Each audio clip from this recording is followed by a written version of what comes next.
कृष्ण का तात्पर्य होता है आकर्षण करना, है ना। जो अपनी ओर आकर्षित करे वो कृष्ण। तो आप लोग सुने थे कि संसार के अणु अणु में आकर्षकता, जिसको कि आप लोग गुरुत्वाकर्षण कहते हैं, वो है ना, वो है। और वो एक एक कण में समाहित है, मतलब वो सर्वव्यापी है।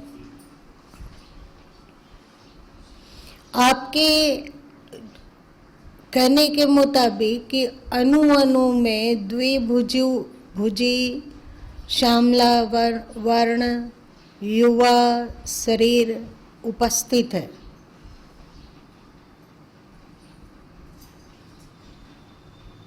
आगे बताओ, मौन मत रहो, बताओ। सिर्फ युवा का बोलने माटे नहीं हो पाएगा तो अवृद्ध में बोले तो भी ठीक नहीं, बाल्यावस्था में बोले तो लड्डू गोपाल के जैसा बात हो जाएगी, भी ठीक नहीं है। तो अगर आकार में हम परमात्मा को कैसे बांध सकते हैं, उस आकार की तो उचित तो तब जब जिस रूप में जिसने अनुभव किया उस रूप का आकार दिया, तो परमात्मा तो निराकार है, कुल मिला तो पारब्रह्म परमेश्वर की परम सत्ता है, जिनका परम तत्व की बात होती है, उनका तो कोई आकार है नहीं। की बात कर लेते आकार का, तो इसमें माँ हो सकता है मैंने नहीं ठीक से व्यक्त कर पा रहे हैं इस बात को, लेकिन युवा कहते हैं हम निश्चिंत हो जाए, या सुदर्शन चक्रधारी को कहते निश्चिंत हो जाए, जब आश्रितधारी को कहते निश्चिंत है, तो यहाँ समापन नहीं होगा। तो आप लोग क्यों नहीं बताएं? क्यों नहीं बताएं फिर? इतना देखने में अनुभव है नहीं जानते इसलिए। और तुम लोग क्यों नहीं बताए? अच्छा चल, बोला तो दिमाग ढंग का कि कहाँ दूरी भी ले जाना चाहते हैं, उधर से थोड़ा इशारा मिला। ये बताओ कि तुम्हारे भीतर कृष्ण तत्व है या नहीं है? कैसा है? आकर्षण के रूप में तो है। कैसे? जैसे हम लोग का आकर्षण कहीं ना कहीं होता है। जैसे अभी जो घर से यहाँ चले आए ना आकर्षण के कारण,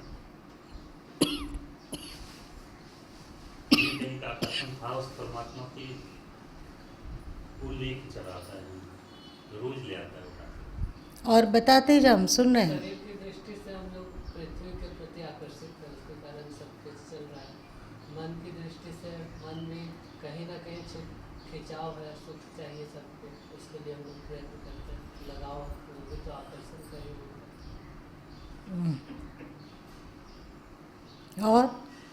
और लोग भी बोल सकते हो, तुम भी आगे बोल सकते हो। और कण कण में आकर्षण है, ये भी गुरुआ बताया।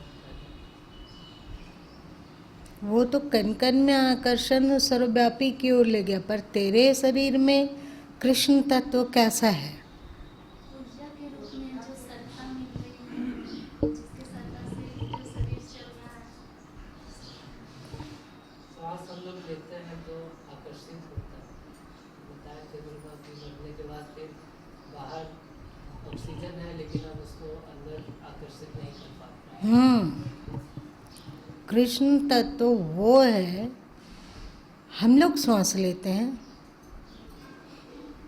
ये कौन है, किसकी उपस्थिति के कारण? अगर ठीक से देखो तो वातावरण में कार्बन डाइऑक्साइड भी है, ऑक्सीजन भी है, हाइड्रोजन के भी कण हैं, और अनेक अनेक अनेक बहुत कुछ है। उसमें से केवल ऑक्सीजन को ही ग्रहण हो रहा है, और ये श्वास भी हम नहीं ले रहे हैं। कोई है जो ऑक्सीजन को आकर्षित करता है। कौन है वो? जिसके शरीर से निकल जाने पर श्वास तो होता है, हवा भी है, ऑक्सीजन भी है, नाक भी है, पर जिसकी सत्ता की उपस्थिति से आकर्षण होता था श्वास का, अब वो इस देह को छोड़ चला है। इसलिए श्वास, नाक, ऑक्सीजन सब कुछ होते हुए भी श्वास को आकर्षित नहीं किया जा सकता है ना?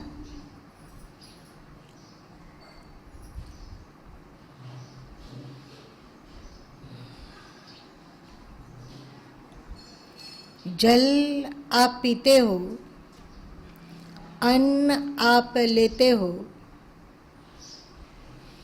तो अन्न ठोस रूप में हम लोगों के शरीर में आ जाता है ना?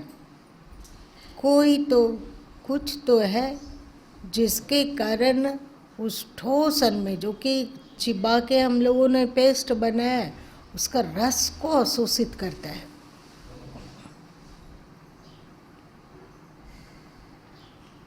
इसको क्या कहते हो? Positive, negative and neutral. Positive और नेगेटिव प्रत्यक्ष रूप से दिखता है और लगता है कि दो ही ऊर्जा है, पॉजिटिव ऊर्जा और नेगेटिव ऊर्जा। पर पॉजिटिव ऊर्जा हो या नेगेटिव ऊर्जा हो, जब तक वहाँ न्यूट्रल की उपस्थिति नहीं है तब तक वो कुछ नहीं है ना? तो हमारे भीतर भी पॉजिटिव नेगेटिव ऊर्जा है, पर वो सक्रिय न्यूट्रल ऊर्जा के बिना नहीं हो सकता है। इसी को श्री कृष्ण कहें देहे अस्मिन् पुरुषः परा। बतलाए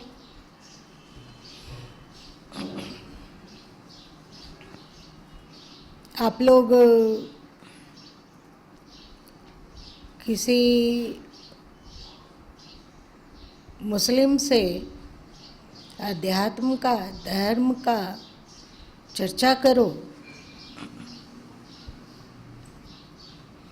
आप बोलोगे कि कृष्ण प्रणीत धर्म ज़्यादा कीमती है, और वो बोलेंगे कि पैगंबर प्रणीत धर्म ज़्यादा कीमती है। हम लोग बोलेंगे कि नहीं, कृष्ण द्वारा चलाया गया धर्म ज़्यादा कीमती है। वे बोलेंगे कि मोहम्मद के द्वारा चलाया गया धर्म ज़्यादा कीमती है। तुम बोलोगे कि कृष्ण दिव्य है, और तुम लोग तो इतने बिकारी हो, इतने देहाध्यासी हो कि तुम्हारा पैगंबर 9 स्त्रियों से विवाह किया। तो वे लोग बोलेंगे कि यदि मोहम्मद पैगंबर बिकारी है तो तेरा कृष्ण महाबिकारी है। वो 16,108 रानियों से, और तो शास्त्र की बात ही मत करो, सबसे उनको 10-10 संतानें होती है। 16,108 रानियां गुना 10 कितना होगा? 1,60,000।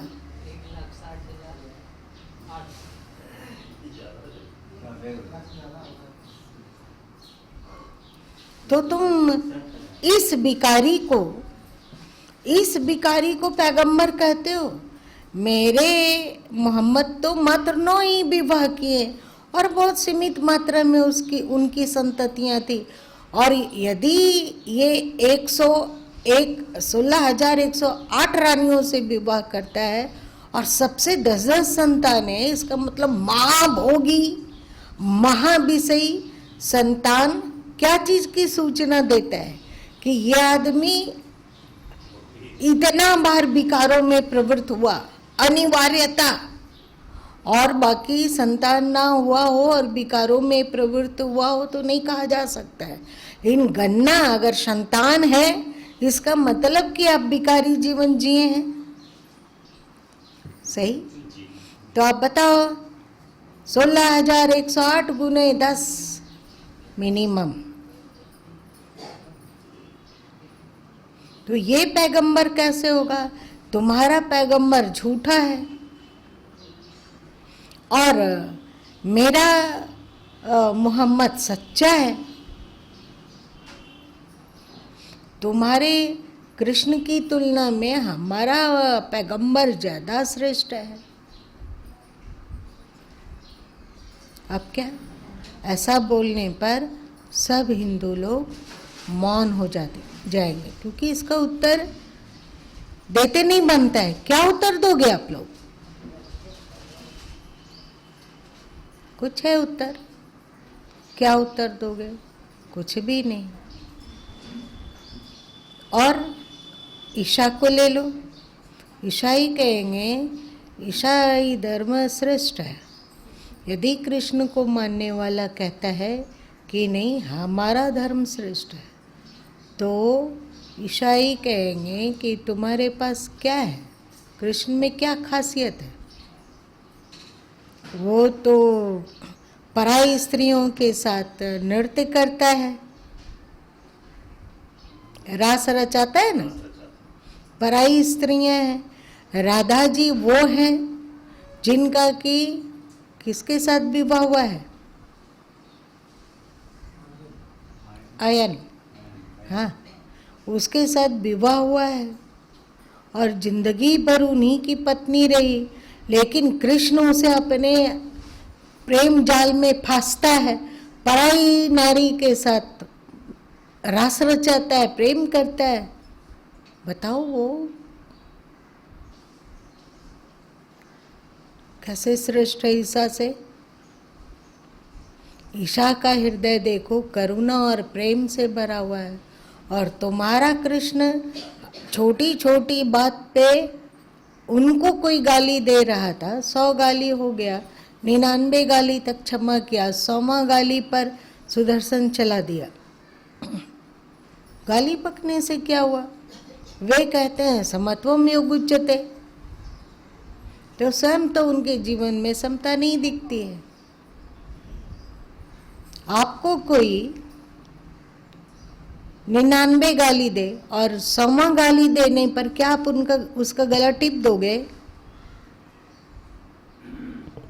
बताओ।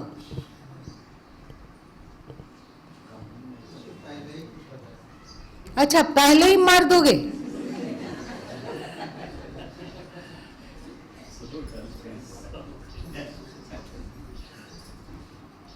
क्या करोगे बताओ? एकदम तमतमा गया और सुदर्शन चला दिया, काट डाला। कितना वो हत्या किया अपने जीवन में। महाभारत का युद्ध करवाया, दोनों को आपस में लड़ा कर मरवा दिया, इतने अछौनिया सेना को। कौरव और पांडव में इक्के दुक्के लोग बच गए। आप लोग का महाभारत कहते हैं ना, इतना जनसंहार करवाया, पूरा जीवन युद्ध लड़ते रहा। तो वो प्रेम का मसीहा कैसे होगा? प्रेम का मसीहा तो ईशा है। आप लोग क्या बोलोगे? क्या जवाब दोगे? अरे गुरुदेव जी नहीं, आप अपना बोलो। हम लोग को उस पर नहीं, हम लोग को उनके गीता का हम देंगे उदाहरण एग्जाम्पल कि कृष्ण ऐसे नहीं थे। उन्होंने गीता का जो संदेश दिया है उसको देखना चाहिए कि सबसे श्रेष्ठ। कितना भी आप लड़ लो, लेकिन जो प्रचलित है, प्रचारित है, चाहे महाभारत पढ़ लो, चाहे भगवत पुराण पढ़ो, चाहे और ये देवी भागवत, एक बार देवी भागवत गुरु माँ को पढ़ने का अवसर मिला था बहुत पहले। उसमें इस तरह की चर्चा है कृष्ण और राधा के बारे में कि लज्जा भी लज्जित हो जाए।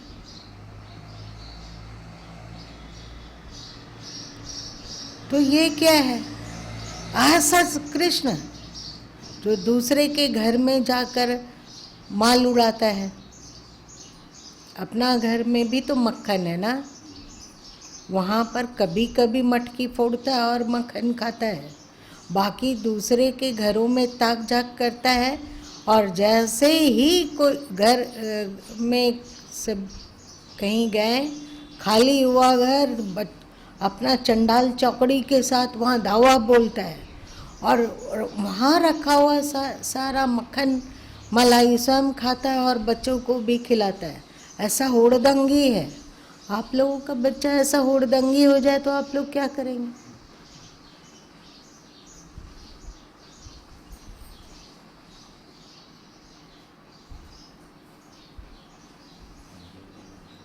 क्या करोगे?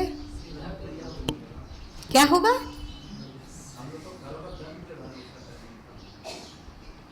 तो तुम कैसे कहते हो कि कृष्ण प्रेमवान है?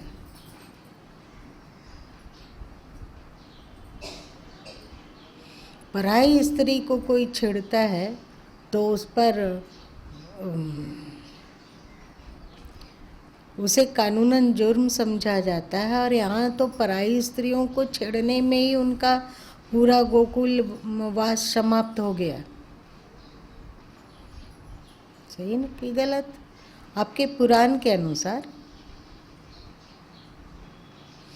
और मक्खन चुराने में, दूसरे के घर में धावा बोलने और वहाँ का मक्खन गायब करने में ही वो पूरा जीवन कट गया। लड़ने में और मरने और मरवाने में ही पूरा समय उनका व्यतीत हुआ। तो कृष्ण कैसे बड़ा है, ईशा कैसे छोटे हैं? हिंदू के पास इसका कोई जवाब नहीं है। है जवाब? हिंदू नहीं, गुरु माँ की बात जाने दो। आप सार्वजनीन हिंदू के बारे में बोला जा रहा है। हाँ, कुछ नहीं बोल सकता, वो चुप होगा। और फिर वो धर्मांतरण कर लेगा आसानी से। इस्लाम वैसा बोलेगा तो भी धर्मांतरण सरल हो जाएगा, और ईसाई यदि ऐसा दलील देता हो तो भी हिंदू लोग का धर्मांतरण सरल हो जाएगा।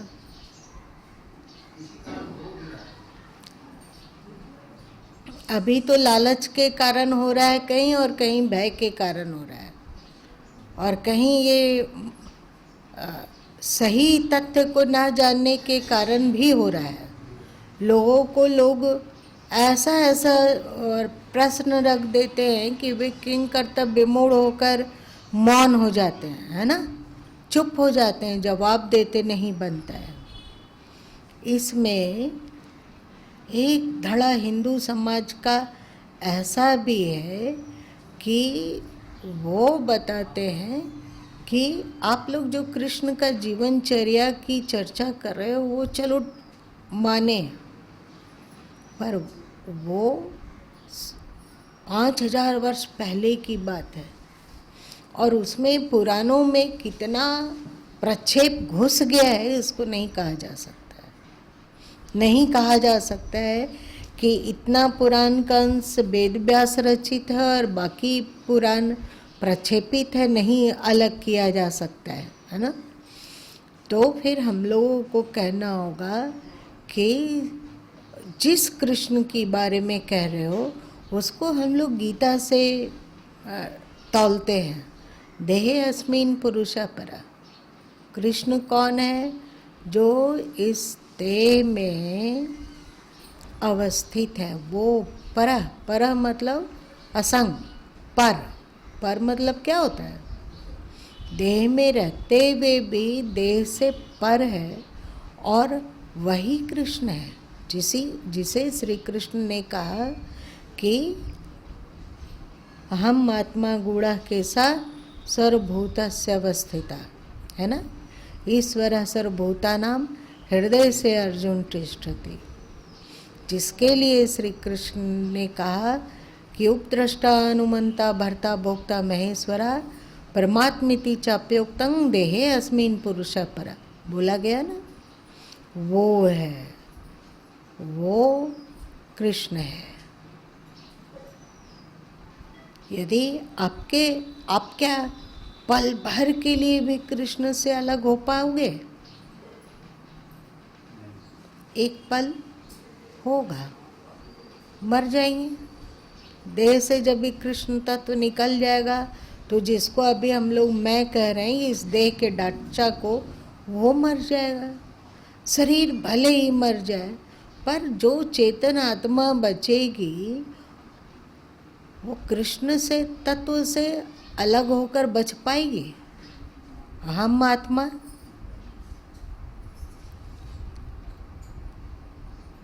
ये आत्मा ही क्या है? कृष्ण है। आत्मा, फिर हम आत्मा। ईश्वर सर्वभूतानाम, ये ईश्वर है, यही कृष्ण है, ऐसा गीता में कहा गया। जो आप लोग उनका आचरण और चरित्र के बारे में बोलते हैं, उसका प्रमाण कृष्ण ने अपनी वाणी में कहीं नहीं दिया। जो भी आप पुराण पढ़ते हो तो वो वेद व्यास जी की वाणी है, और उसमें क्या क्या घुसा हुआ है, पीछे बाद में क्या क्या घुसाया गया, उसको नहीं कहा जा सकता है। पर ये कृष्ण की वाणी है, वे अपना परिचय इसमें दे रहे हैं, अहम आत्मा। और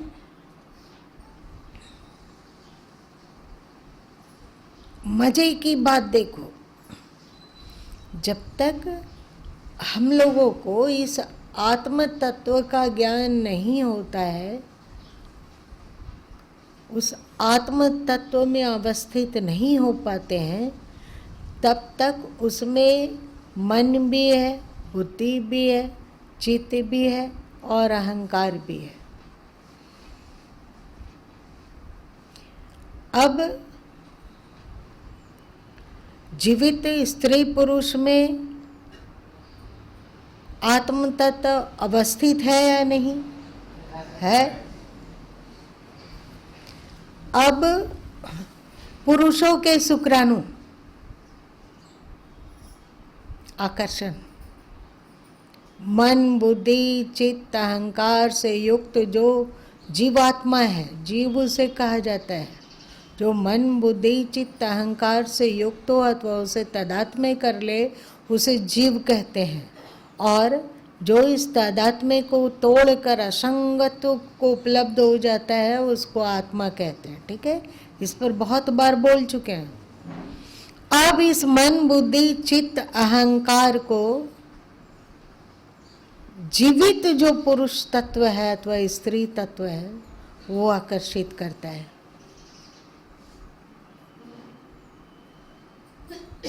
शुक्राणु और अंडाणु मिले, अब वहाँ एक नवीन शरीर का सृजन होगा, और नवीन शरीर का सृजन उस मन बुद्धि से युक्त जीवात्मा को आकर्षित किए बिना संभव है क्या?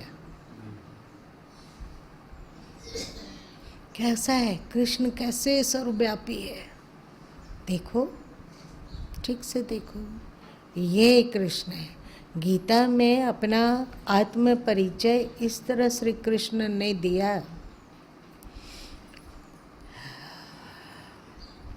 उनका एक नाम गोपाल भी है। हम लोग क्या करते हैं कि जैसे ही कृष्ण कहते हैं, वैसे ही हम लोग रास रचैया बंसी बजैया कृष्ण का छवि अंदर में उतार लेते हैं। गोपाल जैसे ही कहा जाता है तो हम लोग गायों के पीछे दौड़ने वाले, भागने वाले एक किशोर कृष्ण की कल्पना कर लेते हैं। होता है कि नहीं? लेकिन गोपाल का तात्पर्य ये होता है जो इंद्रियों का पालन करता हो। गो मतलब होता है इंद्रियां, तो जो उसमें जीवंतता देता है, सत्ता देता है अथवा उसका पोषण करता है, उसको गोपाल कहते हैं। वो कौन है?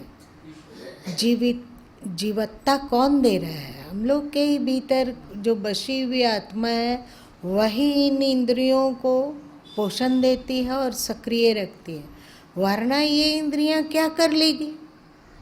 मृत्यु होती है और कृष्ण तत्व इस शरीर को त्याग कर देता है, तो इंद्रियां तो है। मरते बखत लोग पानी देते हैं, तो वो पानी तब तक तो वो गटक पाता है जब तक कि उसमें कृष्ण तत्व है, मतलब आत्म तत्व है। ऐसा नहीं, कृष्ण कहने का तात्पर्य ये नहीं कि फिर तुम किसी आकार में उलझ जाना। मेरी बात समझो। पानी वो जब तक गटकता है तब तक लोगों को रहता है अभी ये जिंदा है, मतलब उसमें आत्म तत्व है।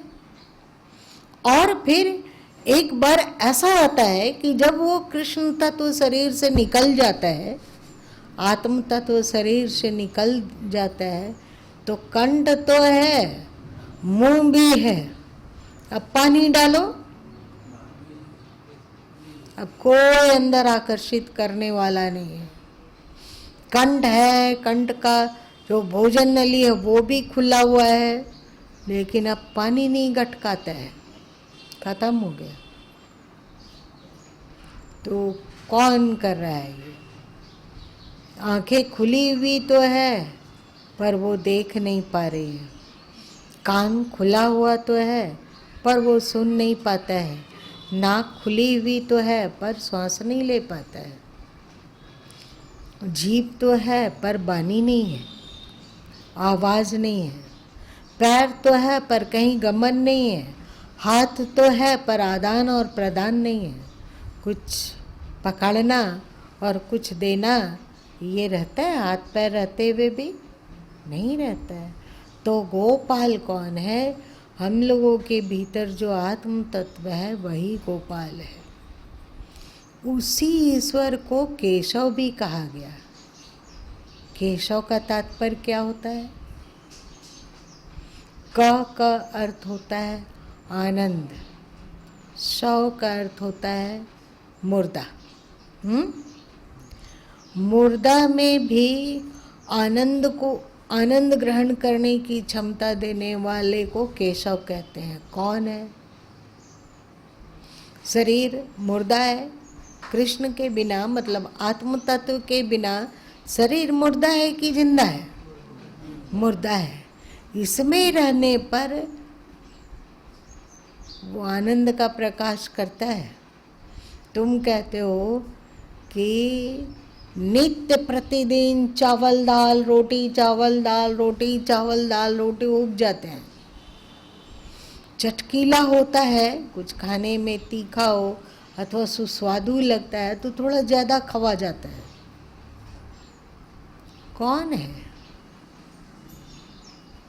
जो जीभ को आनंद ग्रहण करने में सक्षम बना रही है?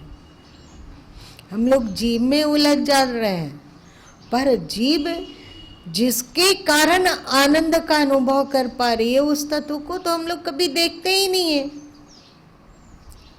ये जीभ में जो स्वाद है, यदि आत्म तत्व निकल जाए तो क्या जीभ में स्वाद रहेगा?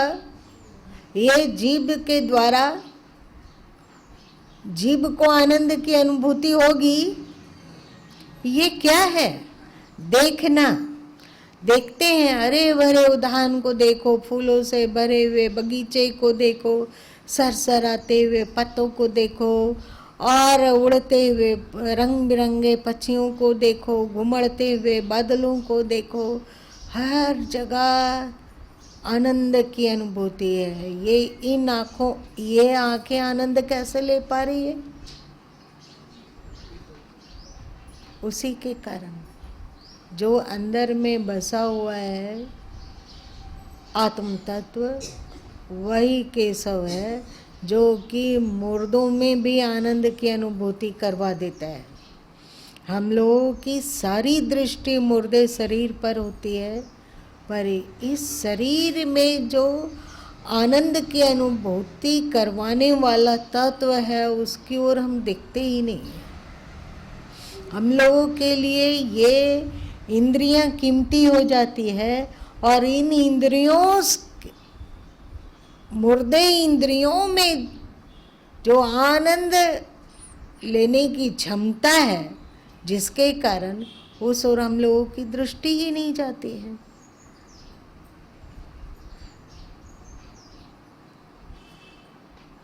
इतना गूढ़ ज्ञान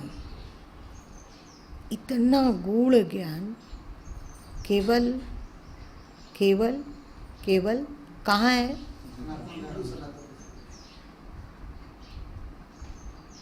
सनातन धर्म है, यही केशव है। तुम्हारा तरंग गोलमाल है।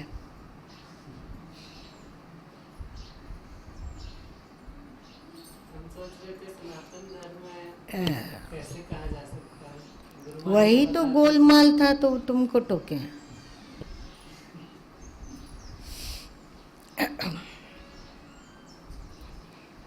इस बात का ज्ञान हम लोगों को क्यों नहीं होगा? इतना ऊंचा ज्ञान। तो इस ज्ञान को पाकर मीरा भाव विभोर होकर कह पाई कि पायो रे मैंने वस्तु अमोलक,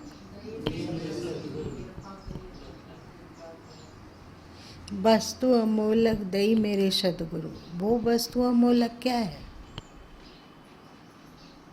ज्ञान। ज्ञान ज्ञान है जो ईश्वर भी नहीं दे सकता है, आत्मा भी नहीं, वो तो सद्गुरु ही दे सकते हैं, है ना। तो वस्तु अमोलक दई मेरे सतगुरु, कृपा कर अपना है। उन्होंने कृपा करके हमें स्वीकार किया, हमें अपने शरण में लिया, तब हम इस राम रतन का बोध ज्ञान को प्राप्त कर लिया। राम किसको कहते हैं? जो हमारे बाहर भी और भीतर भी रमन कर रहा है, उसे राम कहा जाता है। कृष्ण किसे कहा जाता है? जो हमारे भीतर और बाहर में जो आकर्षण करने की क्षमता है, वही कृष्ण है।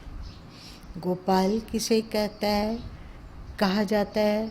जो इंद्रियों को अनुभूति करने की क्षमता देता है, उसको गोपाल कहा जाता है।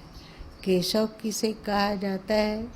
कि जिसकी उपस्थिति के कारण मुर्दा शरीर भी आनंद का अनुभव कर पाता है, उसको केशव कहा जाता है। गोविंद किसको कहा जाता है? जो विंद मतलब क्या? बिंदु, है ना। जो इंद्रियों में सूक्ष्म रूप होकर अवस्थित है, उसको गोविंद कहा जाता है। अभी गुरु में ऐसे ही किए हुए हैं। यहाँ कृष्ण है या नहीं? उनकी ऊर्जा, उनकी चेतनता, उनकी सत्ता के कारण ही तो हमारी उंगलियां मुड़ी हुई है ना। तो वो गोविंद है। ऐसे ही भगवत नाम बढ़ता गया। शिव किसे कहा गया? जो कल्याण रूप हो। वो कौन है? हमारे ही भीतर की आत्मा। दुर्गा कौन है? जो दुर्गति से रक्षा करे। वो कौन है? यही ज्ञान अथवा यही सदगुरु। कौन है? गुरु और गोविंद के अतिरिक्त और कौन सा चीज महत्वपूर्ण है? सो बताओ।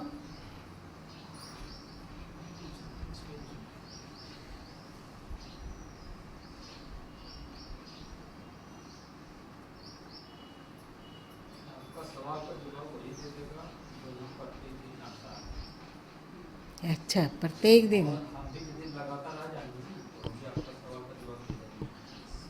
केवल जवाब देने से नहीं चलेगा। जवाब उसको अनुभव करने से बनता है। तो तुम क्यों नहीं आते हो नित्य प्रतिदिन? तुमको कौन मना किया? कहाँ रहते हो? आधा घंटा, 1 घंटा?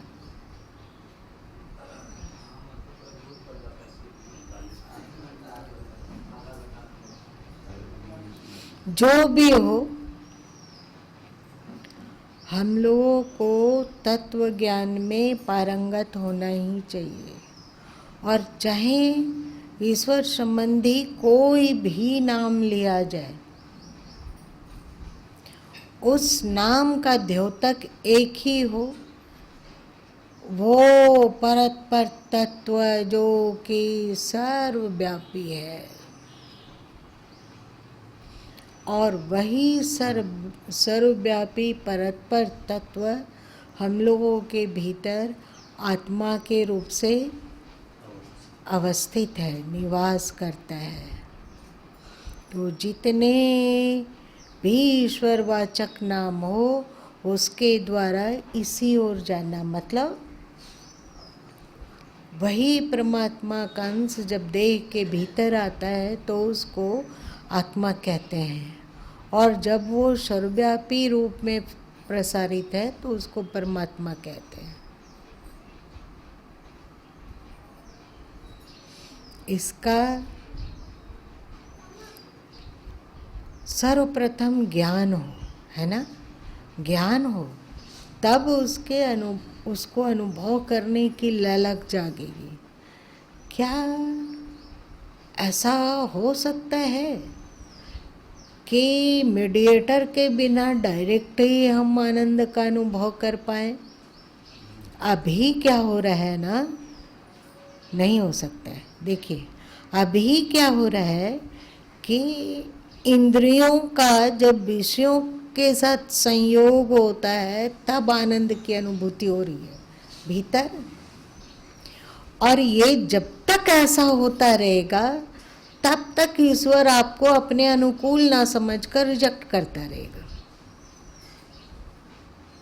जाओ धरती पे जाओ, जब तुम्हें ये मायावी भौतिक इंद्रियां और इसका भौतिक विषय के संयोग से ही आनंद लेने की प्रवृत्ति अभी तक बनी हुई है, तो जाओ धरती पर, लो जन्म, पाओ इंद्रियां, भोगो भोग, और अपने को आनंदित होने की कल्पना में खोए रहो।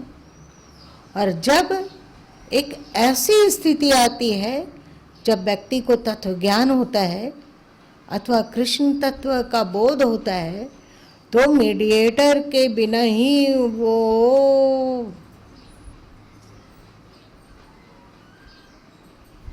आनंदित होता है।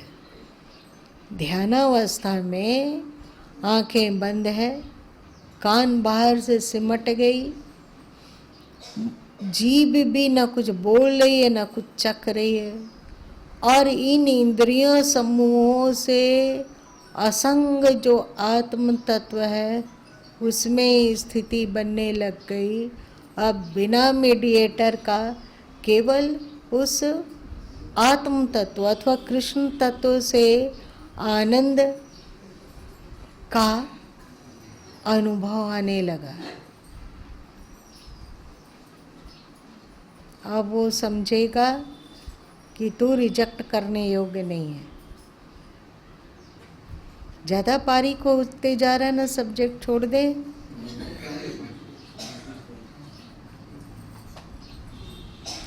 मीडिएटर की क्या बात है, हर जगह मीडिएटर, हर जगह मीडिएटर, हर जगह मीडिएटर।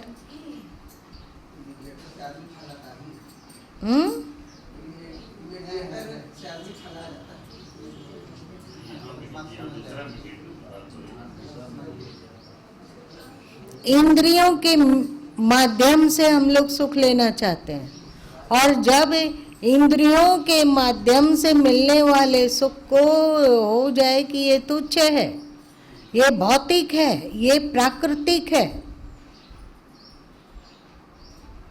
हमारा आनंद हम में है, क्योंकि इसी कृष्ण तत्व को सच्चिदानंद भी कहा जाता है ना।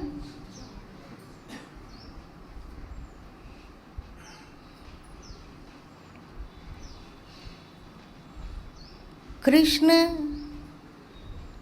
के आकर्षण में बंद कर गोपियां आती है और कृष्ण को घेर कर नृत्य करती है, कृष्ण भी नृत्य करते हैं। जब अंदर में जो कृष्ण तत्व है उसे घेर कर हमारी इंद्रियां नृत्य करने हेतु प्रस्तुत हो सके। अब भौतिक और प्राकृतिक वस्तु नहीं, हमारे भीतर जो कृष्ण तत्व है उसके चारों ओर विचरण करने लग जाए इंद्रियां भी और मन भी, ये हो गया रास। हम लोगों ने रास को क्या बोला?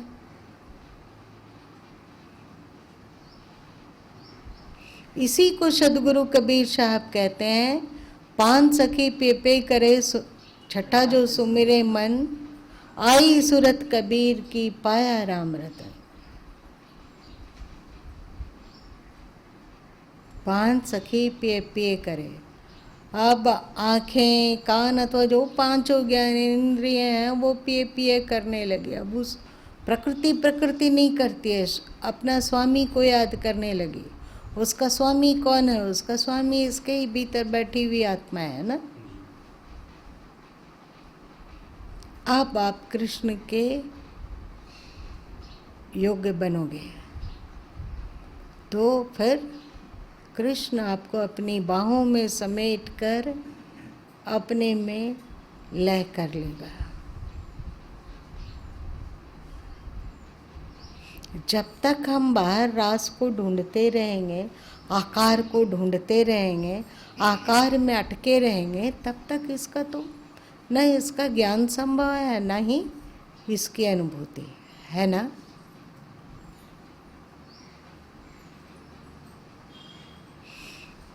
इसीलिए इसी कारण उपनिषदें कहती है, दुर्लभो विषयो त्यागो दुर्लभ तत्व दर्शनम, दुर्लभ सहजावस्था सद्गुरु करुणा बिना। विषय का त्याग दुर्लभ है, तत्व ज्ञान का मिलना दुर्लभ है, सहज ही बिना मीडियम के आनंदित रहना दुर्लभ है। कब? सद्गुरु करुणा बिना। जब तक सद्गुरु करुणा करके उपदेश ना करते हों, सत्य बोध ना करवाते हों, तब तक 1000 जन्म तक इन आकारों में आप डूबते रहो और आकारों की भक्ति करते रहो, कुछ नहीं पा सकोगे। सही कि गलत? कैसे? जो अभी आप लोग सत्संग में सुन रहे हो वो अपने आप अंतस में जाग जाए, ये के जन्म में संभव होगा? इसीलिए कहा गया सद्गुरु करुणा बिना, दुर्लभो सहजो अवस्था सद्गुरु करुणा बिना। इसीलिए सद्गुरु कबीर साहब कहें, मेरे संगी दुई जना कै गुरु कै गोविंद, है ना। मेरे संगी दो ही जन है, क्या गुरु और क्या गोविंद। बस हम लोग भी इसे संगी बना पाए तो हम लोग के लिए दुर्लभ नहीं है। ना विषय का त्याग दुर्लभ है, नहीं तत्व ज्ञान दुर्लभ है, न सहज अवस्था दुर्लभ है। ठीक है, कुछ सद्गुरु आपकी ओर बढ़ते हो, कुछ आप सद्गुरु की ओर बढ़ो। बस फिर हम सबको कृष्ण रिजेक्ट नहीं कर पाएंगे। यही असली भक्ति है। आज इतना ही रहने दो।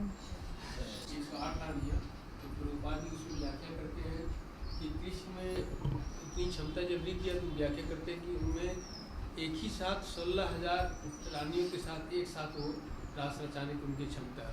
तो इससे क्या फायदा है? एक शरीर में एक भोग में उतरता है एक शरीर से, तो कैसा वो पतित होगा कृष्ण कि एक साथ 16,108 रानियों का भोग कर रहा है। ये नहीं, असली ज्ञान, असली कृष्ण तत्व यही है।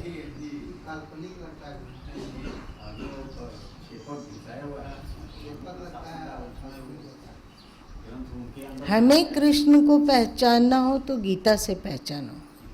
पुराणों से नहीं। यही कृष्ण तत्व है, ठीक है। इसको जान लेने पर हमें कोई बरगला नहीं सकेगा, बरगला सकेगा। ये ज्ञान अन्यत्र दुर्लभ है, ये ज्ञान केवल वैसे हमारे लिए तो है बनरी साहब रांची में भी माँ, तो गोपी का अर्थ लगाते हैं कि जो हमारी वो कर हो गया। आप लोग को राम रतन धन मिल गया, अब आप उसको जोगिए, ठीक है। आप लोग जोगिए।